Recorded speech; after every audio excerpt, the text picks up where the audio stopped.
दि 2024-28 समखोन्दोनि थाखाय आसाम अलिम्पिक एस'सिएशननि गोदान मावफुं आफादनि बिसायख'थियाव साबा बर' सोद्रोमाफ्रा बिसायख' जादों। बेनिनो बिटिआरनिफ्राय फारियै क'क्राझार डिस्ट्रिक्ट स्पर्ट्स एस'सिएशननि आफादगिरि कबिरन्जन ब्रह्मआ लोगो आफादगिरि, तामुलपुरनिफ्राय आसाम खो खो एस'सिएशननि मावफुं आफादगिरि राजेश बर'आ लोगो नेहाथारि, उदालगुरि डिएसएनि आफादगिरि प्रनिल दैमारी आरो बाक्सा डिएसएनि गाहाय नेहाथारि पंकजराव बर'मोनहा एक्जिकिउटिभ काउन्सिल मेम्बाराव बिसायख' जायो। बिटिआरनि गाहाय खुंगिरि प्रमद बर'नि बिथोनजों आरो बड'लेण्ड स्पर्ट्स एस'सिएशननि आफादगिरि तामहिनबा 3 नं सानजा क'क्राझार बिधानसभा बियाबनि एमएलए लरेन्स इस्लारिनि हेफाजाबजों आसाम अलिम्पिक एस'सिएशनाव बिटिआरनिफ्राय 4 लोगोसे बिटिआरनि बायजोनिफ्राय रनजित बर'आ एक्जिकिउटिभ काउन्सिल मेम्बार महरै गासै 7 बर' सुबुंफोरा बिसायख' जायो। दिनै फुङाव लोगो आफादगिरि महरै सायख'जानाय कबिरन्जन ब्रह्मजों लोगोसे बड'लेण्ड स्पर्ट्स एस'सिएशननि आफादगिरि लरेन्स इस्लारिमोनखौ केडिएसएआ क'क्राझार रेलवे स्टेशनाव बरायदों। बे समाव एमएलए लरेन्स इस्लारि आरो कबिरन्जन ब्रह्मनि फोरमायथिखौ खोनासंनि। आं बे समावहाय गिबियावनो बिटिसिनि गाहाय खुंगिरि मानजाथाव प्रमद बर' बिथांखौ आं साबायखर बावग्रोगोन। कारना जाहैबाय आङो आसाम अलिम्पिकआव इलेक्सन गेलेनायनि खुनु मोनसे परिकल्पना गैयामोन। बिथाङा आंखौ उइलिंलि फन खालामना आंखौ रिकुवेस्ट खालामदों। अलिम्पिक एस'सिएशना रिसाफल जानायनि लामायाव दङ पारमिटिं पिरियड, नंखायनो नोङो जेरैखि जायाबाबो नमिनेसन फाइल खालामनांगौ। आं बे सारनि जे आंखौ खावलायनाय बेखौ आङो गनायनानै आङो इलेक्सन गेलेनो ओंखारदों आरो बे गेलेनाया दिनैहाय मोगथाङाव जाफुंबाय। बिनि थाखाय आं गिबियावनो बिथांखौ आं साबायखर बावग्रोबाय।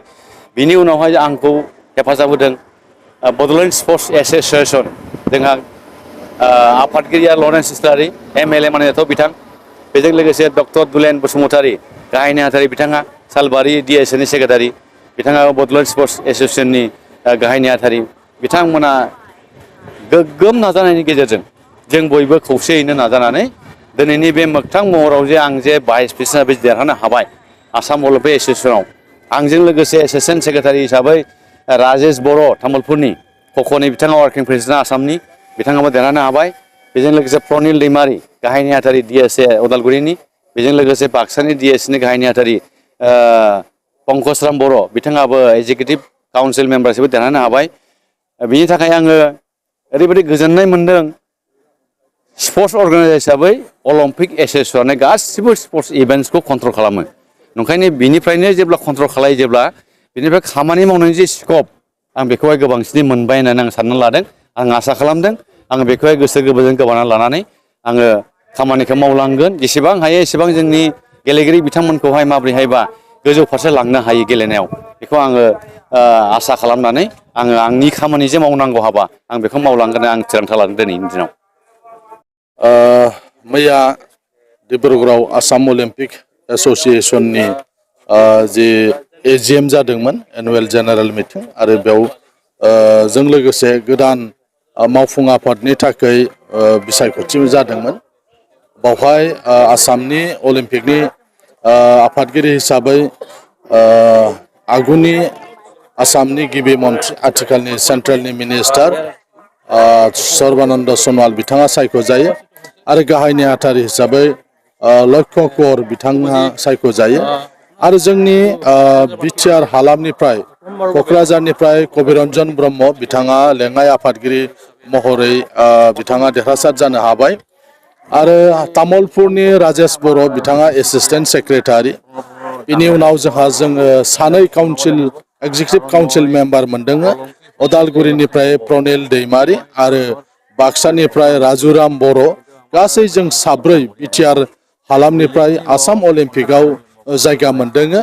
जोङो बड'लेण्ड स्पर्ट्स एस'सिएशननि जानानै जोंनि बिटिआर हालामनिफ्रायबो जाहाथे गोबां आसाम अलिम्पिकआव जायगा मोनो, बिनि थाखाय जोङो नाजादोंमोन आरो बे नाजानाया जाफुंसार जादों। आङो बड'लेण्ड स्पर्ट्स एस'सिएशननि प्रेसिडेन्ट जानानै आङो बे समाव बयखौबो आङो साबायखर बावदों।